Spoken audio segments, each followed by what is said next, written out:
નમસ્કાર, અમારી news channel news for Kathiawad ને લાઈક કરો, શેર કરો અને સબસ્ક્રાઇબ કરો. News for Kathiawad. નમસ્કાર.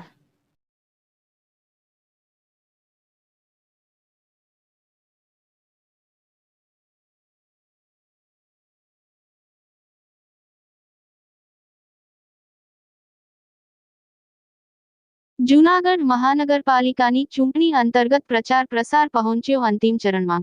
જૂનાગઢ મહાનગરપાલિકાની ચૂંટણી અંતર્ગત પ્રચાર પ્રસાર પહોંચ્યો અંતિમ ચરણમાં. જૂનાગઢ શહેરમાં વોર્ડ નંબર 7ના લોકોએ પોતાના પ્રતિભાવો રજૂ કરી રહ્યા હતા અને તેમણે જણાવ્યું હતું કે અગાઉની ભાજપની સરકાર દ્વારા આ વિસ્તારના કામો થયા છે અને હવે પછીની આ ચૂંટણીમાં પણ ભાજપની જ ભવ્ય જીત થશે અને વિકાસના કામોને વેગ મળશે.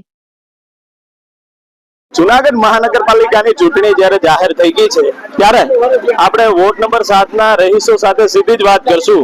તેઓ શું કહી રહ્યા છે? જીને શું તમે કહેવા માંગો છો ઉમેદવારોને? અમે પહેલા તો એક જ કહી છે કે મત તો આપવો જ જોઈએ અને એ સિવાય આ 7 નંબરના વોર્ડની અંદર કામ થાય છે. ભાજપ હતી તોય કામ તો થાય છે, તો અમે એવી ઈચ્છા રાખીએ છીએ કે આ નવી પેનલ આવે એનાથી વિશેષ કામ કરે એમ. અને આ જે રોડના કામ છે અત્યારે એટલા બધા, અમે પહેલે અહીંયા 35 વર્ષ ત્યાં રહી છીએ, ત્યારે અમે 3 પગથિયા ચડીને અમે ઉપર જતા, એના બદલે હવે રોડ એટલા બધા ઊંચા આવી ગયા છે કે હવે જ્યારે નવા રોડ બને તો એને નીચેથી ખોદી અને ઊંડું લઈને પછી નીચે રોડ બનાવે એવી અમારી ખાસ એમ તો માગણી છે. અને એ સિવાય આ રોડની અંદર જે પેનલ આખી છે એની અમે ભાજપના ઉમેદવારો છે એ કામ સારું જ કરે છે, એવું નથી કરતા એવું, પણ હજી એનાથી વિશેષ અમારી ઈચ્છા તો છે જ. આશા રાખીએ છીએ કે હજી એનાથી વિશેષ કામ કરે એમ. વિશેષ કામ થાય એવું કહી રહ્યા છે બેન. ત્યારે આપણા અહીંના જ રહીશક જોડાઈ ગયા છે. જી, આપનું નામ અને શું કહેશો? પકડો છો નામ. પ્રફુલ ત્રિવેદી.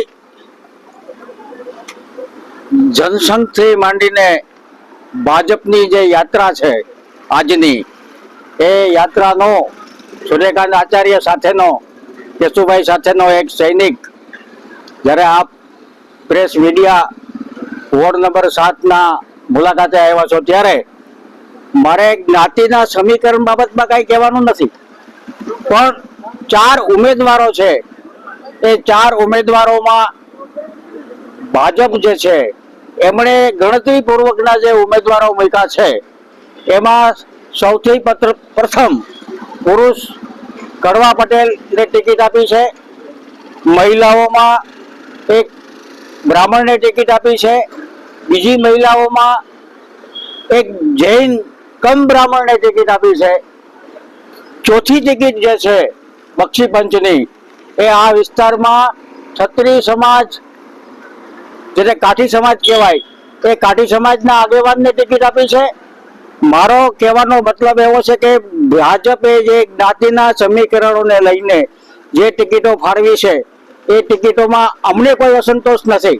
જી, કેવા કામ છે ને ક્યાં કામ થવા? મારા આ વિસ્તાર જ્યારથી સૌરાષ્ટ્ર કચ્છના, જ્યારથી જુનાગઢ જિલ્લાને આ સરકારને જ્યારે ગુજરાત સોંપાણું ત્યારથી આ વિસ્તાર હતો નહીં. આ ઓજી વિસ્તાર પાછળથી ડેવલપ થયો છે. આ પાછળથી જે ડેવલપ થયો ત્યારે મ્યુનિસિપાલિટીમાંથી કોર્પોરેશનમાં રૂપાંતરિત થયું ત્યારે આ વિસ્તારમાં વિશેષ ધ્યાન આપવાની શરતે ભારત ગુજરાત સરકારને વિશેષ સૂચના આપ્યા બાદ આ વિસ્તાર જે છે ઓજી, જેમાં જોશીપરા પણ આવી જાય, વોર્ડ નંબર 7 આવી જાય, એમને વિશેષ ધ્યાન આપવાની શરતે આ વિસ્તારને ભેળવવામાં આવ્યો છે.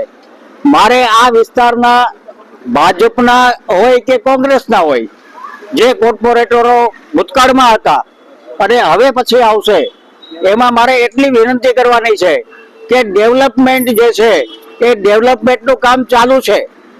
સરકાર, કોર્પોરેશન કામ નથી કરતી એવી કોઈ વાત નથી, પણ જે સિસ્ટમથી, જે ગતિથી કામ થવું જોઈએ એ ગતિથી કામ થયું નથી. અને એ ગતિથી કામ થાય એટલા માટે નવી જે બોડી આવે, એ નવી બોડી આ વિસ્તારના ગલીના ખૂચાના, ગટરના કામ, પાણીના કામ, રસ્તાના કામ, વીજળીના કામ અને સાર્વજનિક પ્લોટ જે બધા આજુબાજુ જે છે એનો વિકાસ કરે એવી એવી એક લોકોની આયા જે લોકો ઉભા છે એમની માગણી છે કે એમના વચ્ચે હું કહું છું પણ બગીચો અમારે નથી ગાર્ડન મારી ભાજપનો કોર્પોરેટર એક પણ છેલ્લા 5 વર્ષથી આ મીટિંગ કરી નથી કે આવ્યો નથી અમારા એરિયામાં અને કોઈ પણ આવતા જ નથી અને નિષ્ક્રિય રહે છે સાવ. એને રજૂઆત કરવા જાય તો અમારા કામ પ્રત્યે ધ્યાન આપતા નથી. મારે ખાલી એક હનુમાનની દેરી પાસે નાની ખુરશી મૂકવાની છેલ્લા 4 વર્ષથી લબડી ચારી કોર્પોરેટર થાય પણ કોઈ ધ્યાન દેતા નથી. કોઈ ખુરશી સામાન્ય રીતે મુકાવી શકતા એટલું કામ નાનું એવું કરી શકતા નથી. આ રોડ સિમેન્ટ નો કરે તો શું વાંધો આવે પણ ક્યારેય કર્યો નથી. દર વર્ષે ખાડા થઈ જાય છે અને આ ગેસની કંપની ખાડા કરી ગઈ. ગેસની કંપની એટલે પૂરવાના હોય છે ખાડા પણ નગરપાલિકાએ નથી કરવાનું છતાં એને ધ્યાન નથી દોરતા અને અમારી રજૂઆત ધ્યાનમાં જ લેતા નથી. એટલે અમે કોંગ્રેસને તો મત આપી શકતા નથી અને ભાજપ હાવ નિષ્ક્રિય રહે છે. અમારે બહુ આ તકલીફ છે. હવે તમે શું કહેવા શું માંગો છો? હું એ કહેવા માંગુ છું કે કોર્પોરેટર આવે 4-6 મહિને મીટિંગ કરે, અમને મળે, અમારી સમસ્યાઓ સમજે, અમારી સમસ્યાઓનું નિરાકરણ કરે, અહીં સિમેન્ટ રોડ બનાવી દે અને નવી પેનલ આવે કામ કરે. જી યજ્ઞેશ ભટ્ટ, જુનાગઢ.